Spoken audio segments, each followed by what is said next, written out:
Então, o texto de Gálatas, capítulo 3, no versículo 6, o título da minha Bíblia diz assim: a experiência de Abraão. Então, Paulo agora, depois de falar para os Gálatas, no comecinho do capítulo 3, que a salvação era só pela fé, ele vai fazer, ou melhor, ele vai dar um exemplo de Abraão. Por quê? Os judeus tinham aquele costume de dizer que Abraão era o seu pai da fé, que eles eram da linhagem de Abraão, e eles muito se vangloriavam de ser filhos de Abraão. Então Paulo vai dizer: tudo bem, já que vocês são filhos de Abraão, eu vou mostrar para vocês que inclusive o próprio Abraão foi salvo pela fé, e não pelas obras. O próprio Abraão ganhou a salvação e não comprou, não adquiriu e não a conquistou, porque nem ele tinha mérito para ser salvo, mas foi salvo pela fé no Messias que haveria de vir. Então esse é o contexto que Paulo agora vai nos mostrar, que desde o princípio do mundo, desde quando Deus escolheu Israel, a salvação chegou ao povo de Deus por meio da fé e somente pela fé. Versículo 6 vai dizer assim: é o caso de Abraão, que creu em Deus, e isso lhe foi imputado para a justiça. Vamos parar aqui e deixa a Bíblia aberta, a gente vai continuar. Então, como eu disse, os oponentes de Paulo, os judaizantes, diziam: a gente é filho de Abraão, nós somos filhos da promessa, a gente tem a lei, nós somos judeus, a gente conhece os mandamentos, e nós temos autoridade, Paulo. E Paulo diz: tá bom, já que vocês querem tanto se espelhar em Abraão, já que vocês querem tanto falar de Abraão, vamos falar um pouquinho da vida de Abraão. Aí Paulo diz: olha, o caso do próprio Abraão é uma prova de que o crente é justificado só pela fé. Sabe por quê? Quando você olha para a história de Abraão, lá em Gênesis 15, versículo 6, Abraão crê nas promessas de Deus.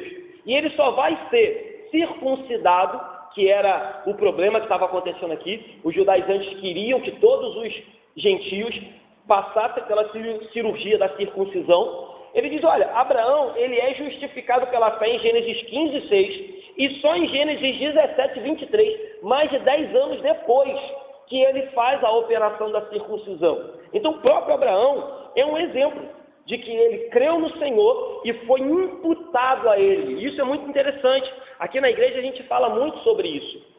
Ah, pastor, o ser humano é salvo porque ele é justo? Não, ele é salvo porque foi imputado sobre ele a justiça de alguém. Então ele diz aqui: Abraão creu em Deus, e isto que a fé dele em Deus foi imputado para a justiça. Ele foi imputado sobre ele os méritos de Cristo. E aí fica um pouco doido, né? Como isso, pastor? Cristo não havia nem vindo ao mundo ainda. Cristo não havia nem morrido na cruz ainda. Como que os méritos de Cristo já estavam sendo imputados sobre Abraão para que ele fosse justo?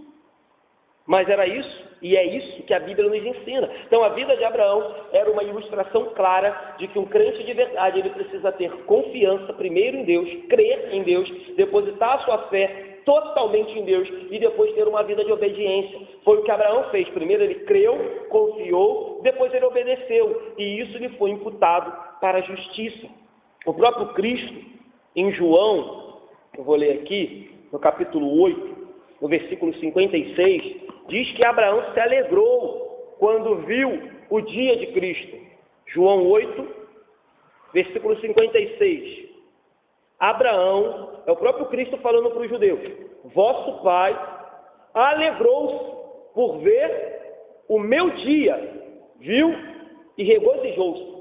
Em outra passagem muito conhecida, ainda no embate com os judeus, Jesus fala: vocês gostam de ficar se gabando em Abraão? Antes que Abraão fosse, eu sou. E na hora os judeus percebem que Jesus estava falando que ele era o eu sou do Antigo Testamento. Antes de Abraão, os judeus pegam em pedra e dizem: vamos matá-lo, está louco, está blasfemando. Mas Cristo está dizendo: para de bobagem, baixa a bola de vocês. Antes que Abraão viesse, eu já estava governando esse negócio há muito tempo. Eu já era o Deus de Abraão. Ele não diz, quando ele está no Monte das Oliveiras, no Monte da Transfiguração, ele diz para Pedro: Pedro, para de bobagem, não fica esse negócio de fazer tenda aí não. Eu sou o Deus de vivos, sou o Deus de Abraão, Isaac e Jacó, eles vivem, não são mortos. Então, era uma grande bobagem olhar para a vida de Abraão e querer usar Abraão como justificativa para impor sobre a igreja uma vida de ritual, uma vida de obras, uma vida onde o toma lá da cá, faz isso que Deus te salva, faz isso que Deus te abençoa, compra isso que Deus vai ser bênção na sua vida, dá um dinheiro que Deus vai fazer para você. É uma grande bobagem, porque o próprio Abraão, no Antigo Testamento, foi salvo pela fé, e somente pela fé. A própria promessa do Isaac veio pela fé. A própria promessa do descendente, que faria com que a família de Abraão fosse maior que as estrelas do céu, que as areias do mar, foi por meio da fé, promessa. E ele creu que por meio dele, por meio de Isaac, ele abençoaria todas as nações. A gente tem estudado isso na escola dominical. Versículo 7. Sabei, pois, que os da fé é que são filhos de Abraão. Numa outra passagem também, bem dura, bem no puxão de orelha, Jesus já tinha falado assim, olha, para de bobagem, que se o pai quiser, ele faz dessas pedras aí levantar filho de Abraão. Então para com esse negócio de ficar dizendo, eu sou filho de Abraão, sou filho de Abraão. Jesus diz, para de bobagem. E agora Paulo, na mesma pegada, diz, olha, para com esse negócio de que vocês são judeus, para com esse negócio que vocês nasceram numa tribo tal, tribo B, tribo C, para com essa divisão de classe, para com esse mimimi. Os filhos de Abraão são os filhos da fé. Ou seja, nem todo aquele que está em Israel é israelita. Nem todo aquele que nasce na igreja é crente. Nem todo aquele que nasce em Israel é judeu. Mas são, sim, os que são da fé. Ou seja, ser da fé é ter a sua confiança depositada totalmente aos pés do nosso Senhor e Salvador. Em Lucas, que a gente pregou aqui por muito tempo, o próprio Jesus já tinha falado isso, que a descendência, mais do que física, ela é espiritual. Em Lucas 19, quando está falando de Zaqueu, um publicano, um maldito pecador, quando ele se arrepende, olha o que Jesus fala em Lucas 19, 9. Então Jesus lhes disse, hoje houve salvação nesta casa, pois que também este é filho de Abraão. Zaqueu não era da linhagem de Abraão. Zaqueu não era judeu. Zaqueu não tinha esse privilégio, não tinha essa linhagem. E Jesus diz, quando a salvação chegou, quando a fé chegou na casa de Zaqueu, este homem é filho de Abraão. Porque a própria Bíblia vai dizer que Abraão é o pai da fé. Então, ainda que seja hebreu de hebreu, seja crente de crente, da terceira geração de crente, fundador dessa igreja, se não tem fé, não importa. Se não tem fé, não é filho de Abraão. Se não tem fé, não detém as promessas. Se não tem fé, não é crente em Cristo Jesus. Se não tem fé, não tem como alcançar a graça e as maravilhas de Deus que são reservadas para aqueles que são verdadeiros crentes. Então, o verdadeiro crente tem fé. E logo ele se faz beneficiário das bênçãos de Abraão. Mas aquele que não tem a verdadeira fé, logo presume-se que não é um verdadeiro crente. Então, independente se você é branco, negro, homem, mulher, vota em A, B, C ou D, se o seu time é outro ou outro, a pergunta é, a fé de Cristo habita no seu coração? A sua confiança é depositada somente em Deus? Então você é um verdadeiro crente. Você é um verdadeiro crente. Dependente da igreja, a gente sabe que tem algumas igrejas que não dá para considerar igreja, mas independente se você é da presbiteriana, metodista, Assembleia de Deus, congregacional, a pergunta é, o que conduz o teu coração? Aonde a sua fé tem sido depositada? Aonde a sua confiança tem sido colocada? Se é no Deus Todo-Poderoso, você é crente, um verdadeiro crente, um filho de Abraão, filho de Deus. Não importa se você é judeu ou não, não importa nem quanto tempo você tem de igreja, não importa é onde você tem depositado a sua fé. Versículo 8. Ora, tendo a Escritura previsto que Deus justificaria pela fé os gentios, preanunciou o Evangelho a Abraão. Qual foi a frase de Deus? Em ti serão abençoados todos os povos, ou em ti serão benditas todas as famílias da terra. É uma promessa de Deus em Gênesis capítulo 12, versículo 3. Então, Paulo agora diz assim, olha, isso não é novo, não é uma doutrina nova, não estou inventando esse negócio aqui que os gentios vão ser salvos pela fé. Não estou dizendo que os judeus foram salvos pelos rituais da lei, pelos rituais do sacerdócio, e que agora Deus abriu uma outra porta para os gentios entrarem, a porta da fé. Não, desde Gênesis capítulo 12, versículo 3, Deus disse para Abraão: em ti serão abençoados todos os povos. E é engraçado que Paulo diz que isso é o Evangelho. Eu já comentei isso aqui na igreja. Às vezes a gente tem uma visão um pouco distorcida do Antigo e do Novo Testamento, achando que o Antigo é uma coisa e o Novo é outro. Tem pessoas que chegam ao ponto de dizer que o Deus do Antigo Testamento era um e o Deus do Novo é outro. Que o Deus do Antigo era brabão, carrasco, o Deus do Novo é amor. Paz, e misericórdia, perdão. Não é isso. Tanto é que Paulo diz, quando Deus pregou para Abraão, ele está preanunciando o Evangelho, as boas novas.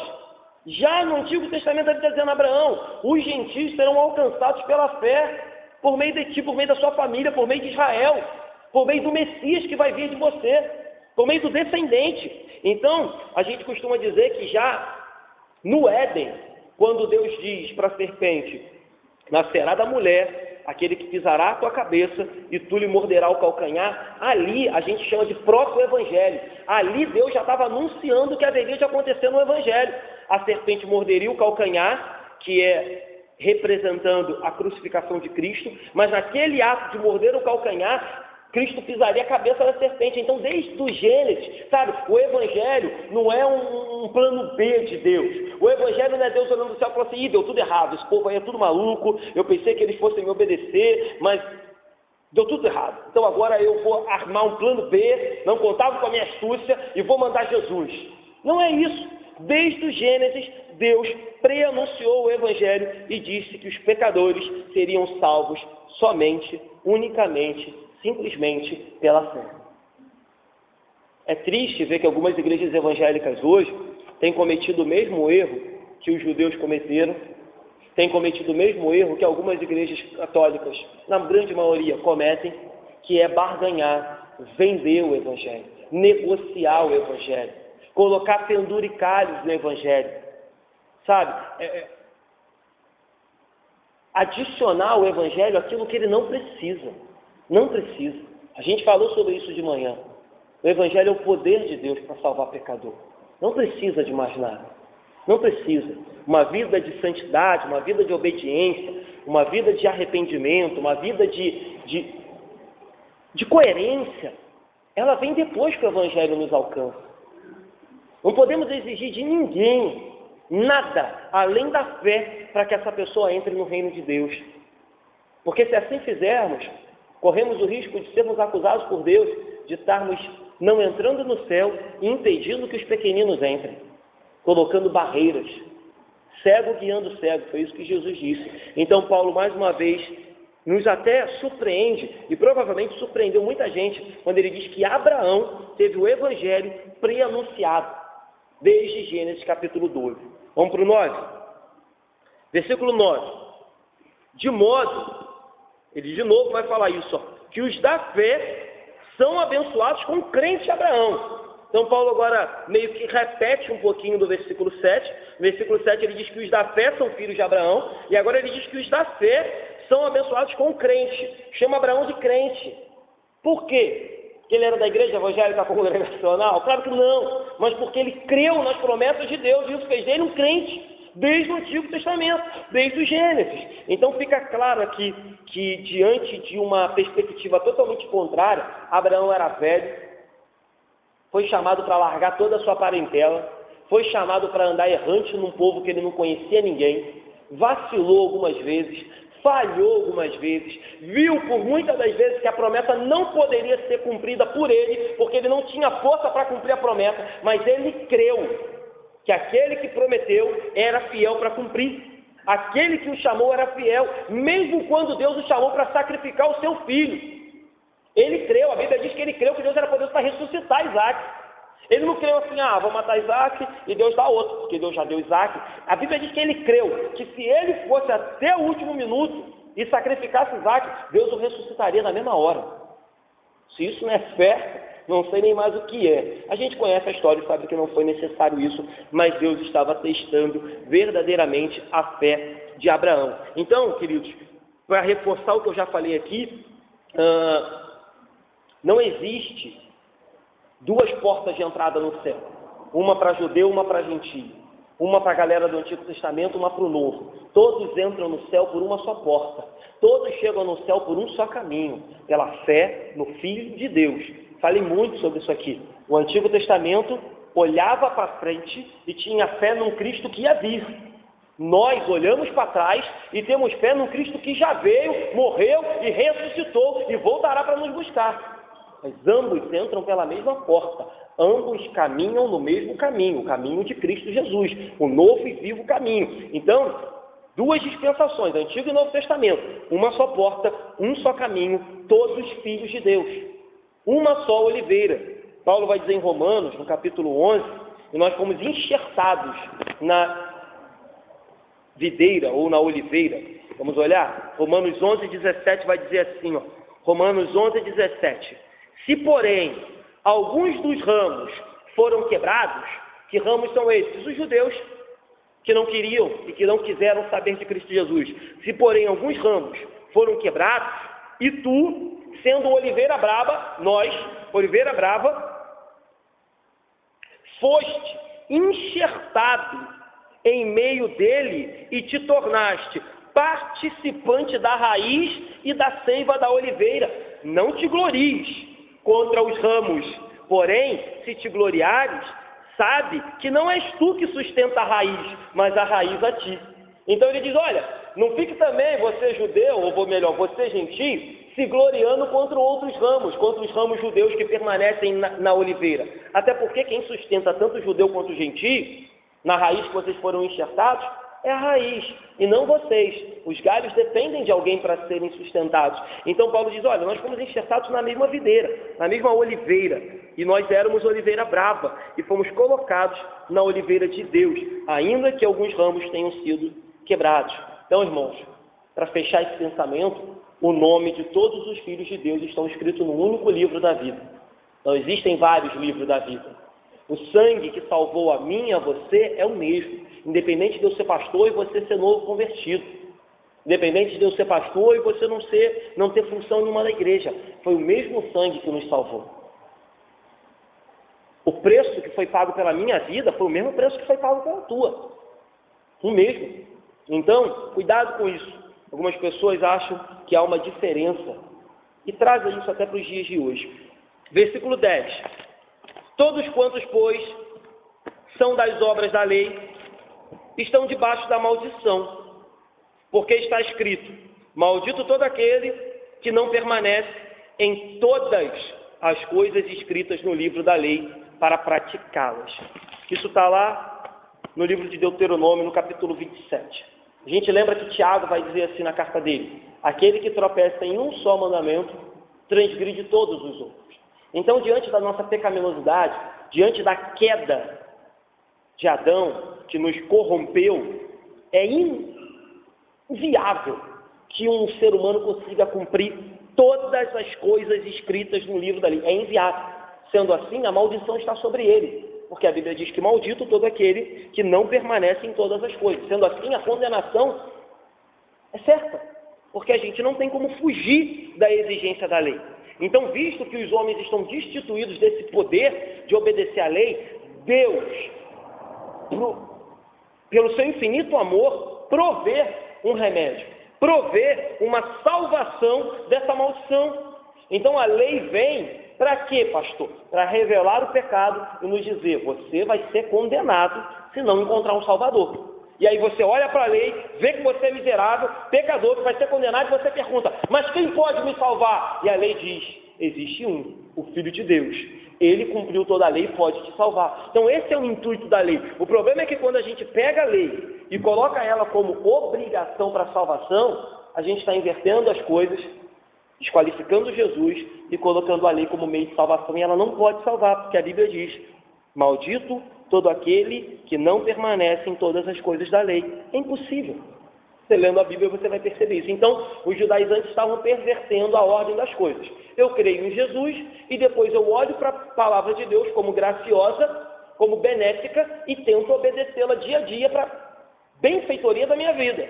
Mas se eu olho para a palavra de Deus e tento por meio dela, por meio da lei, das exigências, chegar ao céu, eu vou me arrepender e vou descobrir que maldito todo aquele que tenta viver de acordo com as exigências da lei, ou daquele que tenta ser salvo, né? Porque viver é obrigação do crente. Eu vou falar disso já já. Versículo 11. E é evidente que pela lei ninguém é justificado diante de Deus. Então Paulo fecha o caixão. Se restasse alguma dúvida, se alguém pudesse falar, olha Paulo, tá de brincadeira, eu sou bom. Você não sabe o que fala não, Paulo, eu sou o cara. Eu sou bom, rapaz, eu obedeço a lei todos os dias. Eu cumpro ali na risca. Ainda que alguém pudesse se insurgir contra Paulo e falar, Paulo, para de bobagem, tu não conhece a minha santidade, tu não sabe, eu sou o cara. E aí Paulo diz, é evidente que pela lei ninguém é justificado diante de Deus. Lembramos das outras palavras do apóstolo Paulo em Romanos capítulo 3, quando diz, todos pecaram e carecem da glória de Deus. Todos estão destituídos da graça de Deus. Quando Paulo diz, por um homem entrou o pecado no mundo, e todos estão debaixo do pecado e condenados. Temos estudado aqui, sexta-feira, a carta de Romanos com jovens, mas o mesmo Paulo que fala da gravidade do pecado, ele diz, mas onde abundou o pecado, superabundou a graça de Deus. Para que todo aquele que crê possa ser salvo. Então é todo aquele que crê, e não todo aquele que cumpra a salvação. Então, queridos, a lei não pode fazer com que o homem seja salvo, mas ela pode nos encaminhar para aquele que pode nos salvar. Romanos 8, capítulo 3, vai dizer, porquanto o que fora impossível à lei, Romanos 8, 3, porquanto o que fora impossível à lei, no que estava enferma pela carne, isso fez Deus, enviando o seu próprio Filho em semelhança de carne pecaminosa e no tocante ao pecado, e com efeito condenou Deus na carne o pecado. Então Paulo diz em Romanos 3, aquilo que a lei não pode fazer, Deus fez, enviando o seu Filho à semelhança de carne pecaminosa e condenou naquela carne, no corpo de Cristo, na cruz do Calvário, o meu e o seu pecado, o meu e o seu delito. Então a resposta vale, como eu disse, para ambas as dispensações, Antigo e Novo Testamento, de todas as raças, de todas as tribos, de todas as nações, de todas as épocas, o justo viverá pela fé. E de novo, você vê uma profecia de Abacuque. Esse texto aqui é de Abacuque 2,4. É o mesmo texto que Paulo cita em Romanos 1, capítulo 17, o texto da Reforma Protestante, o justo viverá pela fé, o texto de Martinho Lutero. Mas esse texto não foi inventado por Paulo, nem escrito por Paulo, era um texto de Abacuque 2,4. Então aqueles que diziam que eram os caras da lei, os judeus, não conheciam, não conseguiam vislumbrar na própria lei de Deus profecias acerca do Cristo, profecias que diziam que o justo não seria considerado justo por aquilo que ele faz, mas por aquilo que Cristo fez. Não por aquilo que ele é, mas por aquilo que Cristo é. Não por aquilo que você deu na igreja, mas por aquilo que Cristo deu na cruz. Não por aquilo que você tente fazer, ainda que seja bom tentar fazer o bem todos os dias, mas por aquilo que Cristo já fez. Falamos de manhã, já está consumado. Cristo, quando vai para a cruz, e eu tenho repetido isso algumas vezes, ele não diz, olha, fiz a minha parte, agora é cada um por si, se vira. Ele diz, está consumado, eu fiz, e agora recebo da salvação todo aquele que crê. É isso que ele diz. Então, o homem que põe a sua confiança incondicionalmente em Deus vai entender que o justo viverá pela fé. Falamos sobre isso aqui há um tempo atrás. Martinho Lutero, sendo monge católico, professor de teologia, um homem que se santificava dia após dia, vivia atormentado, porque todas as vezes que ele pensava na morte no céu, ele ficava aterrorizado com medo de Deus, com medo de se apresentar diante de um Deus que era santo, santo, santo, e ele, pecador, monge, se automutilava, pagava penitência, e aí um dia, pela graça de Deus, Lutero abriu Romanos e leu, o justo viverá pela fé. E tudo mudou, e ali começa a Reforma Protestante, e hoje estamos aqui. Então, irmãos, não permita que igreja, pastor, religião, ninguém coloque sobre você um jugo além daquilo que Cristo quer lhe dar. Cristo veio para nos dar liberdade, não libertinagem, mas liberdade, e nos pegar pela mão e nos levar para o céu pela graça. Independente de quem fomos, independente do nosso passado, independente se o seu passado é muito pouco ou extremamente ruim, ele veio para salvar pecadores, certo? Então, se os judaizantes tivessem prestado atenção na Bíblia, perceberiam que Abacuque já tinha falado disso há muito tempo, e Paulo não estava inventando nada novo. Versículo 12. Ora, a lei não procede da fé, mas aquele que observar os seus preceitos, por eles viverá. Como eu disse, queridos, existe uma contradição entre lei e fé, principalmente na causa da justificação. A lei diz, você tem que fazer um monte de coisa para ser aceito. A fé diz, você tem que se render, se prostrar, reconhecer que não tem nada, e aí você vai ser salvo pela fé. Então, de cara, há uma contradição. Mas a lei não é de todo ruim, a lei não é de todo maldita, porque sim, os preceitos da lei são válidos para que venhamos a observar e viver por eles, depois que a fé nos alcança. Porque aí, agora com o Espírito Santo dentro de nós temos poder para resistir ao pecado e obedecer à lei de Deus. Então, às vezes, eu sei que pode parecer isso. Poxa, o pastor está batendo tanto na lei, então vamos chutar a lei, vamos jogar a lei para debaixo do tapete, vamos dar descarga na lei. Não. O próprio Paulo, que está aqui batendo, dizendo que a lei não salva, ele vai dizer em Romanos 7 que a lei é boa, santa e justa. Vamos ver? Romanos 7, 12. Olha o que Paulo vai dizer. Por conseguinte, a lei é santa. Romanos 7, 12. E o mandamento, santo e justo e bom. E aí mais na frente Paulo diz, eu sou vendido ao pecado. Nesse mesmo texto, Paulo vai dizer, o bem que eu quero fazer eu não faço, mas o mal eu faço toda hora. Mas ele diz, mas a lei é boa. O problema sou eu. O problema sou eu. Mas a lei é santa, justa e boa. E é benéfico para a gente que tem o Espírito Santo viver de acordo com a palavra de Deus, de acordo com a lei de Deus. Então, quando a lei diz não matarás, vai sempre ser bom. Sempre. Quando a lei diz não adulterarás, vai sempre ser bom, justo e santo. Quando a lei diz não cobice o que é do próximo, é sempre santo, justo e bom. A lei é benéfica. O problema é que se a gente for para ela e tentar ser salvo por ela, seremos completamente condenados. Então Paulo diz, olha, a lei não procede da fé, mas aquele que observar os seus preceitos, por eles viverá. E não é maléfico observar os preceitos da lei, desde que você não coloque nela a sua confiança de salvação. 13. Cristo nos resgatou da maldição da lei, fazendo-se Ele próprio maldição em nosso lugar, porque está escrito, maldito todo aquele que for pendurado no madeiro. Deuteronômio 21, 23. Paulo agora está encerrando esse trecho, depois de bater duro, parece que ele percebe o nosso desespero, do leitor. Tem uma pregação de Jonathan Edwards, Pecadores na mão de um Deus irado, já falei sobre ela aqui.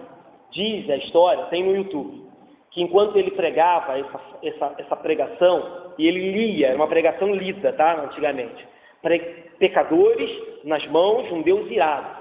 E em alguns momentos da pregação ele dizia que a única coisa que impedia o chão de se abrir e a gente ser engolido pelo inferno, porque a gente é pecador, é a mão de Deus que nos sustenta. Diz a história que os membros se seguravam nos bancos e nas pilastras da igreja. Diz a história. E aí parece que Paulo, percebendo que diante de tanta pancada o pessoal já está se segurando nos bancos, ele diz, mas calma, não se desespere. Cristo nos resgatou da maldição da lei. Calma, tem uma portinha. Tem os teólogos que dizem isso também. A lei, ela espreme, a lei, ela nos magoa, a lei, ela nos quebra, e a graça vem como um bálsamo e diz, mas tem salvação. Mas tem um caminho. Então a lei diz, você vai morrer, você vai ser condenado ao inferno. E aí quando você está segurando no banco, segurando nas pilastras, dizendo, e agora? A graça vem e diz, mas teve um que veio para te salvar. Então, depois discute no YouTube essa pregação, pecadores nas mãos de um Deus irado. E parece que Paulo entendeu isso, e Paulo diz, calma, não há motivo para desespero, não há motivo para desistir, não precisa jogar a toalha. Cristo nos resgatou, Cristo nos comprou, Cristo nos justificou, Cristo nos libertou, Cristo nos redimiu. O preço foi o seu sangue, e ele foi as últimas consequências. Ele nos comprou na cruz do Calvário e nos trouxe para o reino do amor, para o reino do seu Pai. Ele pagou o resgate e por isso não há motivo para desespero. É difícil, né, ler esse texto e imaginar o meu e o seu Senhor se tornando maldito por mim e por você. E esse texto me constrange por si só. Olhar para o amor de Jesus e perceber que ele se fez maldito por mim. Mas esse texto me constrange mais ainda, e deve te constranger mais ainda, irmãos, quando a gente olha para Cristo se tornando maldito por mim e por você, e a gente percebe que às vezes a gente vive uma vida, sabe, mais ou menos, que a gente vive uma fé, sabe, água com açúcar, que a gente vive uma fé mentirosa em cima do muro. Eu confesso que quando eu estou bem, quando eu olho para esse texto eu falo, Senhor, não mereço o Senhor se tornar maldito por mim. Mas esse texto se torna mais agravante quando eu olho para a minha vida e vejo que eu tenho às vezes vivido uma fé muito longe do que ele merece. E aí ele é mais constrangedor, porque diz, poxa, o meu Senhor se fez maldito, eu estou vivendo essa vida mais ou menos. O meu Senhor se fez maldito, eu estou vivendo essa vidinha em cima do muro. O meu Senhor se fez maldito, morreu na cruz, pagou o sangue para libertar da maldição, e eu estou vivendo uma vida dupla. Domingo eu sou crente, durante a semana eu sou qualquer outra coisa. Esse texto tem que nos constranger. E aí, a melhor resposta, né, para essa pergunta, como que o meu Senhor fez isso, é o próprio texto de Isaías, onde o próprio Pai diz, Isaías 53:6. Isaías 53:6. Todos nós andávamos desgarrados como ovelhas, cada um se desviava pelo caminho, mas o Senhor fez cair sobre ele a iniquidade de todos nós. Ele foi oprimido e humilhado, mas não abriu a boca. Como o cordeiro foi levado ao matadouro, e como ovelha muda perante os seus tosquiadores, ele não abriu a boca. Por juízo opressor foi arrebatado, e de sua linhagem quem dela cogitou? Porquanto foi cortado da terra dos viventes, por causa da transgressão do meu povo foi ele ferido. Designaram-lhe a sepultura com os perversos, mas como rico esteve na morte, posto que nunca fez injustiça, nem dolo algum se achou na sua boca. Versículo 10. Todavia ao Senhor agradou moê-lo. Agradou moê-lo, fazendo enfermar. Quando der ele a sua alma como oferta pelo pecado, verá a sua posteridade e prolongará os seus dias, e a vontade do Senhor prosperará nas suas mãos. Ele verá o fruto do penoso trabalho de sua alma e ficará satisfeito. O meu servo, o justo, com seu conhecimento, justificará a muitos, porque a iniquidade deles levará sobre si. Eis Isaías respondendo a nossa pergunta: como pode o meu Senhor se tornar maldito por mim, miserável pecador? Aqui, a gente lembra também das palavras do apóstolo Paulo, a loucura da cruz. Como pode a sabedoria explicar isso? Como pode a ciência explicar isso? Como pode a lógica explicar que o Filho de Deus, o Verbo encarnado, a segunda pessoa da Trindade, aquele que criou o mundo, nasceu no ventre de uma virgem, nasceu numa manjedoura, cresceu, morreu na cruz, ao terceiro dia ressuscitou e voltará para nos buscar? É a loucura da cruz.